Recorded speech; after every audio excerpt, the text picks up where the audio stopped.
Hello, welcome back to our class. Today we're continuing on with our visual texture caterpillar. We will be wrapping this caterpillar up today. So you are going to need a couple materials. First, you're going to need your sheet that has your caterpillar on it. You will need some colored pencils. Crayons can work, but if you got colored pencils, I'd like you to use it. And you may have a separate sheet that has your textures on it. Mine are written on the back of my sheet, so I will just have to kind of remember them, or flip back and forth. Also remember, there will be that texture sheet in our assignment.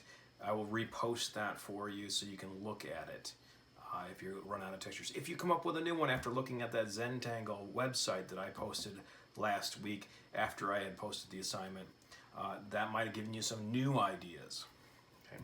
So everything should be pretty much drawn out. One thing I did notice for several people's pictures was when they traced their circles, they didn't go back in and erase where they overlap. Like even I have a couple spots that I need to take care of. So you make sure you go in and wherever things overlap, you figure out which one's supposed to be on top and you go in and fix that. And a little bit of overlap going on in my legs there a little bit. Okay, so in our picture, we're going to be needing to pick some colors for our caterpillar, sorry. And so, well, the way I'm going to pick my colors is I'm going to kind of think ahead. I'm like, I know that my leaf is going to be green, but because it is fall now, it could be that this becomes a fall colored leaf. So you just kind of plan what color your leaf's going to be so that you know you don't use the same color for your caterpillar. And the same thing for the background. I know that I'm going to be wanting to kind of a blue sky for the background. So I don't want to use a blue inside here. So you just got to do a little bit of planning ahead when you're coming up with this. I am going to do kind of a fall colored caterpillar.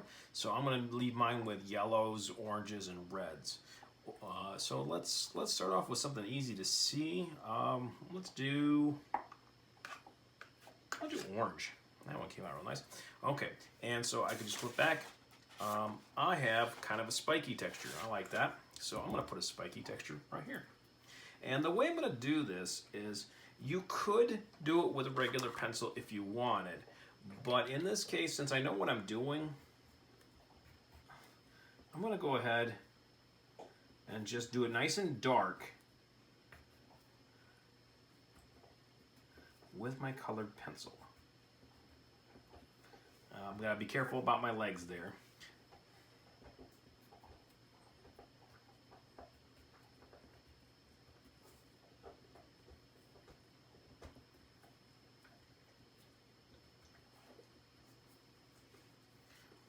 Now, notice it's still a little empty. So what I'm going to do is, now that these are nice and dark, I'm going to go in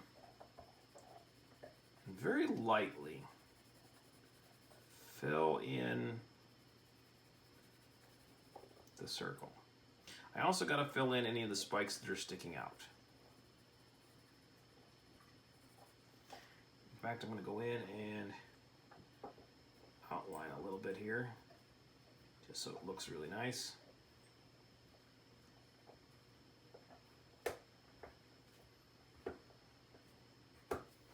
There we go, I think that looks better.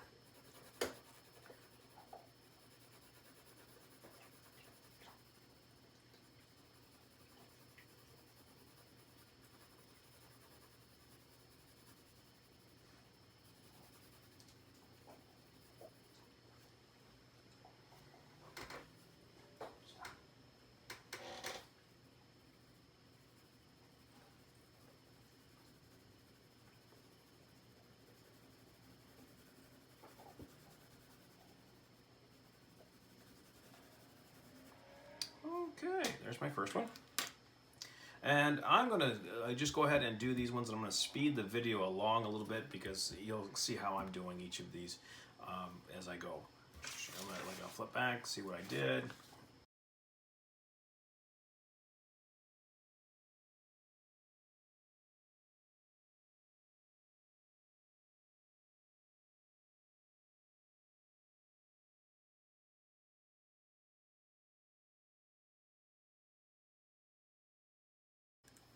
Okay, now that I have my textures, I can go back in and I can, I'm going to do some of the little details for my textured caterpillar. So I'm going to make the legs black and I'm going to make them solid.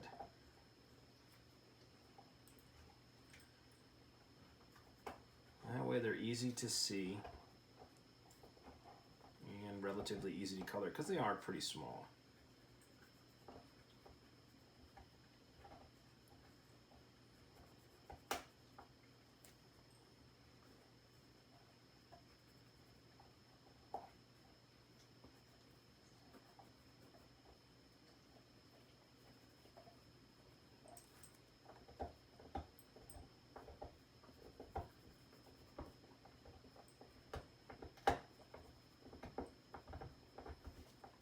Also going to go ahead and put his little smile in, give him a nice colored eye.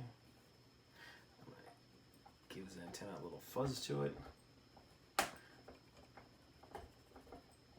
Give it a texture.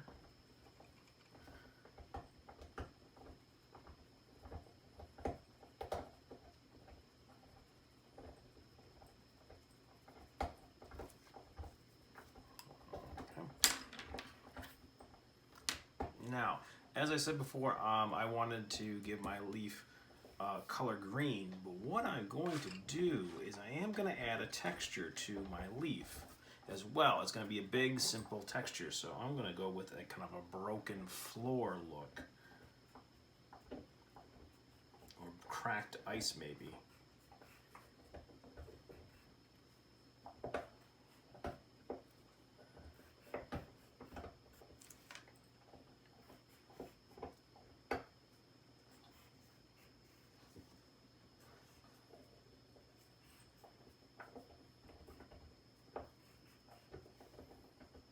Make sure it goes underneath my caterpillar.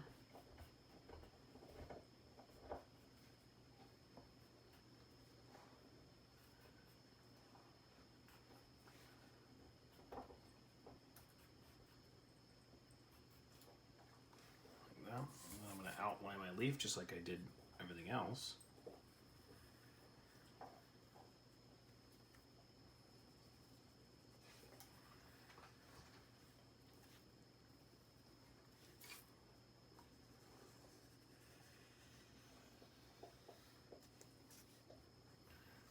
Again, if you noticed, the outlining is really dark, and then when I color, I'm going to color it in really lightly right over the texture. That way it looks like it's been lightly colored and the texture just happens to be standing out. It's the same thing what I did with the caterpillar itself.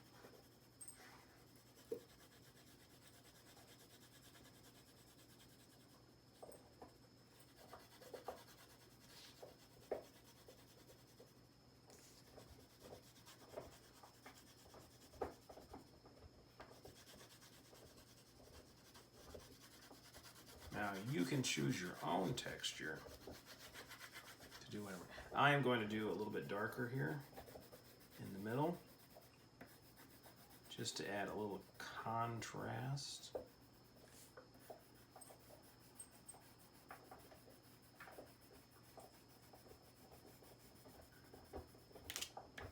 Okay. Now I have a leaf over here, and I'm going to do a different texture. I think I'm going to do a little bit simpler one.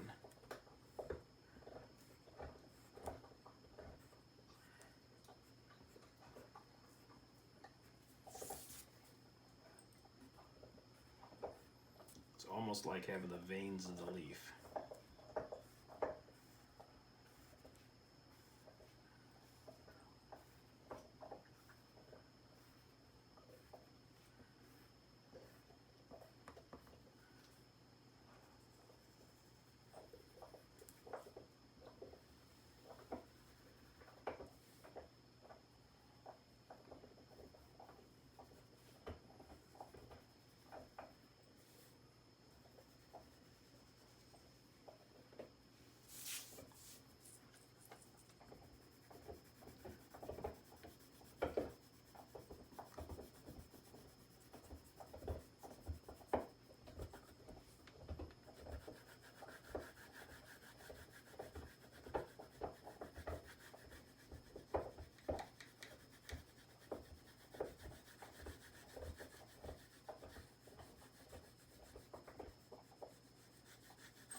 my last thing I want to do is I'm going to do my sky.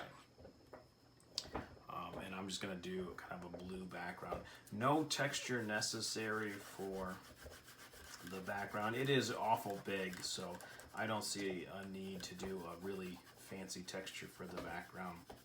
What I do need you to see is that you're coloring it really well. You're not leaving a ton of white spaces, and that you try to make your coloring direction match the whole way and not try going different directions. I really want your background to look like it's going all the same direction. That will be tricky enough as it is, I think.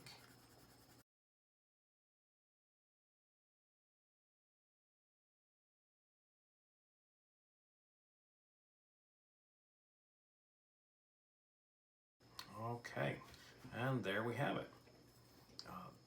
Just take your time, do the outlining nice and dark, and then fill in lightly. Then when you're done, snap a picture of it for me, turn it into Google Classroom, just like we have with the previous assignments, and I will see you guys next week.